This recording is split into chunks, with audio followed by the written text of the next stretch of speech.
Alright guys, so as many of you in my programs already know from my announcement earlier last week, in light of all the coronavirus commotion and outbreaks in this world, I thought it would be a great idea for me to make a science-based full body home workout routine that you can resort to in the event that you're either staying away from the gym or the gyms in your area are currently closed due to the outbreak. Now typically when we think of home workouts where you're more or less limited to just using your body weight, we automatically assume that they're inferior for muscle growth when compared to working out at a gym where you have access to heavy weights. And I'm not gonna lie, for most home body weight workouts out there, this is true and they are in fact inferior for growth.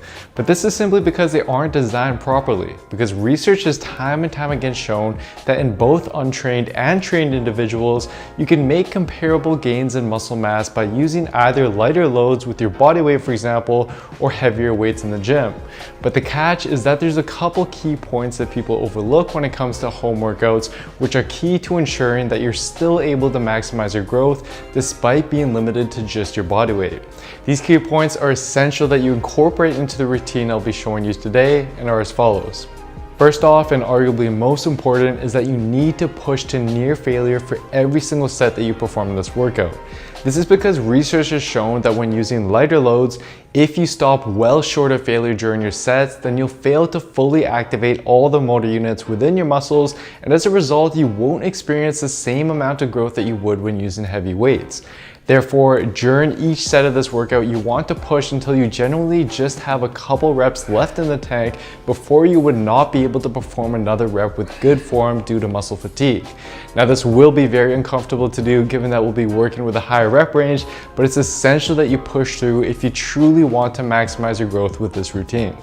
Secondly, although research has shown that working with higher reps and lighter loads, like with your body weight for example, can lead to comparable growth as heavier weights in the gym, it seems that there is a low end cutoff to this where if you train with loads or use a resistance that is too light, then you won't be able to maximize growth, which seems to be right around 30 to 40% of your 1 rep max. Meaning that during each of your sets, you need to be working with a weight or resistance that is at least 30 to 40% of your 1 rep max if you want to maximize growth. Now, although this is easier to calculate when using weights, since we're just using our body weight in this workout, we want to convert this to reps. So 30 to 40% of your 1 rep max equates to around 30 to 40 reps per set.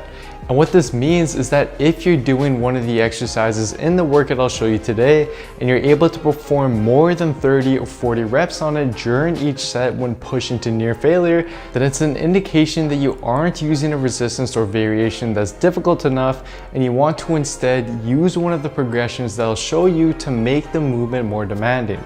So ideally, you should not be reaching over 30 to 40 reps during any of your sets in this workout.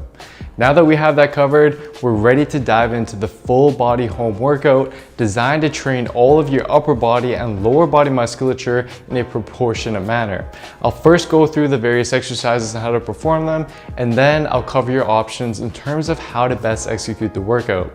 The first exercise we'll use here are narrow grip push-ups with the hands placed in a diamond shape, which will be used to target the chest and triceps. We'll be using this specific hand placement since 3 EMG papers have confirmed that it elicits significantly greater chest and triceps activation when compared to a shoulder width or wide hand placement during the push-up. We'll perform 4 sets of these in total. 2 of these sets will be performed on a flat surface to emphasize the whole chest, whereas 2 of these sets should be performed in a decline with your feet elevated and your hands positioned a little bit more towards your face, as this will now shift more emphasis to the upper chest, given that it now incorporates more shoulder flexion into the push-up, which is one of the main functions of the upper chest. And to progress this movement, you can simply stuff a bag with books and strap it onto your back to gradually increase the load. You can also use a band to add more resistance to the movement as well. Next, we're going to move on to the inverted row to target our overall back with most of the emphasis on the mid-back for thickness.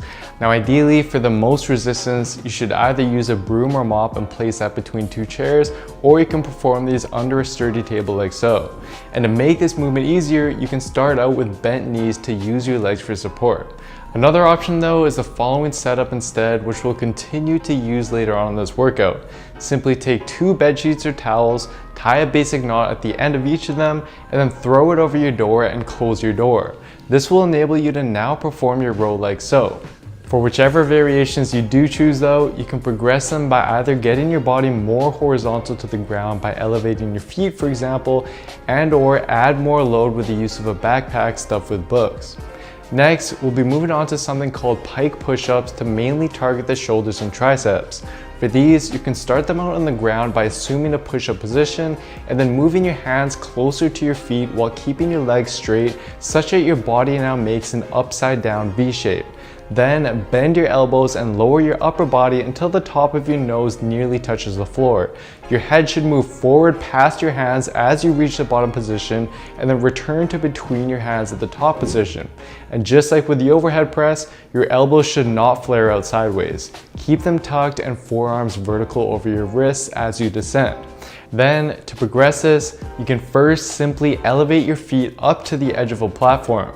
And then to progress this even further, you can move your hands closer to the feet, which will make the movement considerably harder. And then again, just repeat the process of elevating your feet onto a higher platform once you're ready.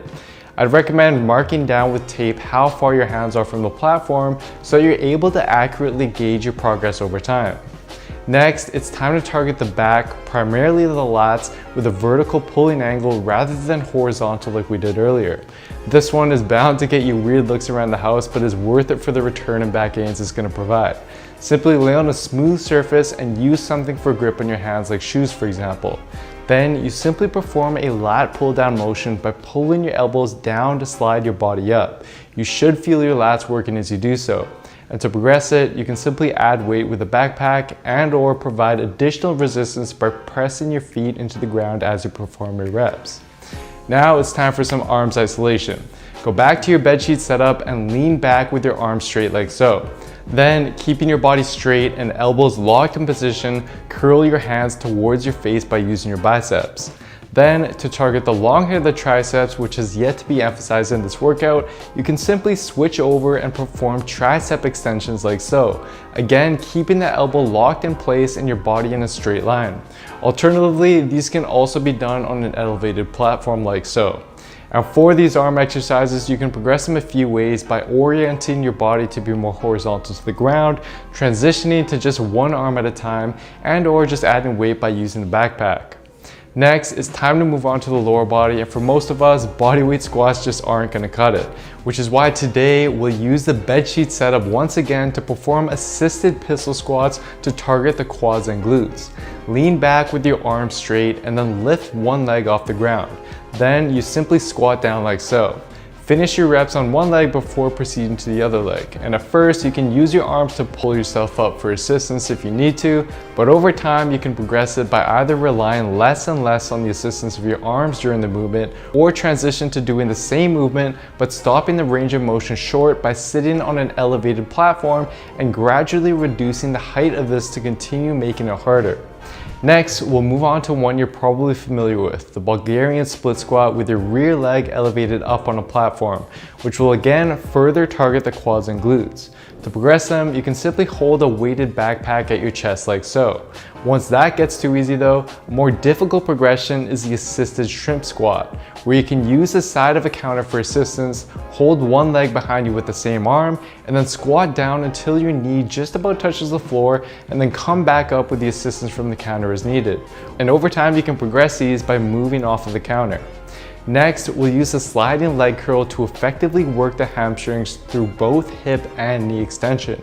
Simply lay on a smooth surface and place your feet on two cloths or something that will enable them to slide easily. Then, using your hamstrings, curl your heels in towards you while raising your hips up into the air. Your back should remain straight as you do so. And to progress these, you can slow down the tempo and or perform them with just one leg at a time. So here is a summary of the workout. Now when performing it, just like your exercises in the gym, it's vital that you get adequate rest of roughly 2 minutes between each of your sets.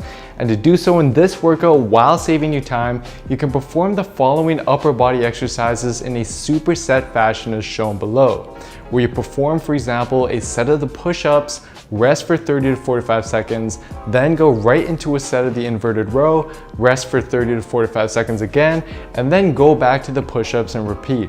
By strategically using this agonist-antagonist superset method with the appropriate exercises, research has shown that you'll be able to save time while ensuring that your performance on your sets don't suffer.